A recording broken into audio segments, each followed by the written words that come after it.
सासरे माझे सरळ साधे, सासू माझी संतूर मम्मी.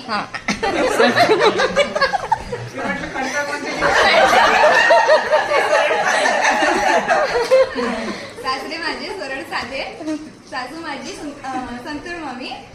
माझी असते बडबड जास्त, अमररावांचं बोलणं कमी. मैत्रीण बोलता बोलता झाली ननद प्रियाताई. मैत्रीण बोलता बोलता झाली ननद प्रियाताई. सासर इतकं छान मिळालं, आता टेन्शन नाही काही. अरे बापरे. त्यांची पत्नी व्हायला झाली आता मला. हा बोला. पल्लवी, तिळगुळ खा आणि गोडगोड बोल. अमर आणि तुझ्या संसारामध्ये नेहमी राहू दे सौख्य समाधानाचा समतोल. झाली आता मला. बोला. पल्लवी, तिळगुळ खा